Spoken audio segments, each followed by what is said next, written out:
Colligative property. First होता है relative lowering of vapour pressure.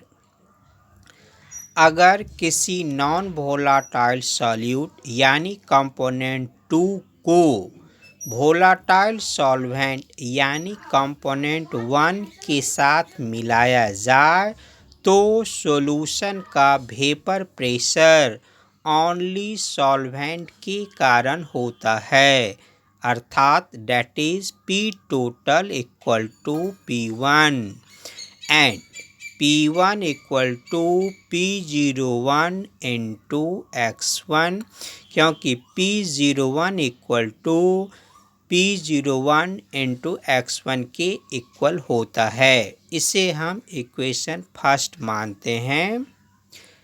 Binding mixer के लिए हम लोग जानते हैं मोल फ्रैक्शन से X1 plus X2 equal to 1 होता है और X1 equal to 1 minus X2 प्राप्त होगा।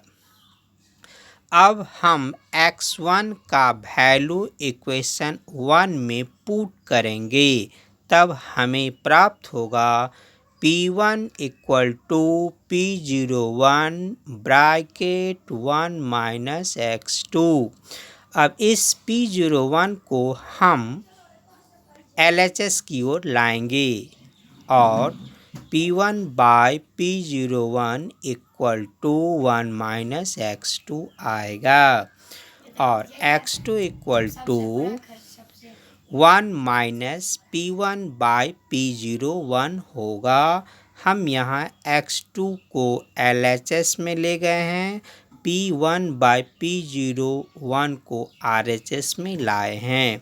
फिर इससे इक्वेट करेंगे तो प्राप्त होगा P01 minus P1 upon P01 और P01 minus P1 by P01 equal to X2 प्राप्त होगा, where X2 mole fraction of solute होता है। P01 माइनस P1 को लोअरिंग ऑफ वेपर प्रेशर कहा जाता है। P01 minus P1 by P01 इस पूरे फैक्टर को ही relative lowering of vapour pressure कहा जाता है। जब ओनली सॉल्वेंट वोलाटाइल रहता है, सॉल्यूट नॉन वोलाटाइल रहता है, उस समय relative lowering of vapour pressure solute के मोल फ्रैक्शन के इक्वल होता है।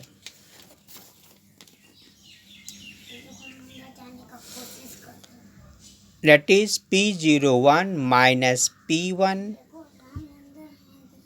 Equal to N2 by N1 plus N2 प्राप्त होता है। मोल फ्रैक्शन सॉल्वेंट का N2 बाय N1, ये सॉल्यूट का mole fraction N2 by N1 plus N1 होता है।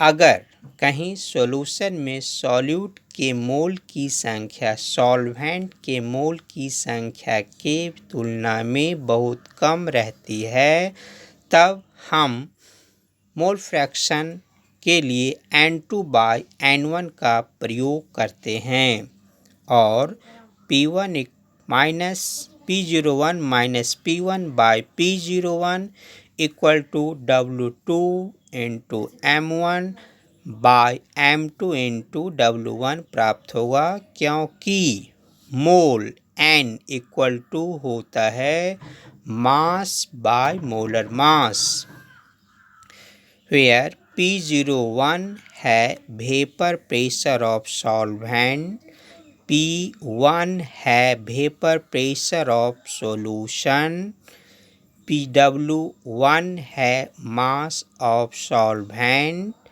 M1 है molar mass of solvent, W2 है मास ऑफ सॉल्यूट, M2 है मोलर मास ऑफ सॉल्यूट।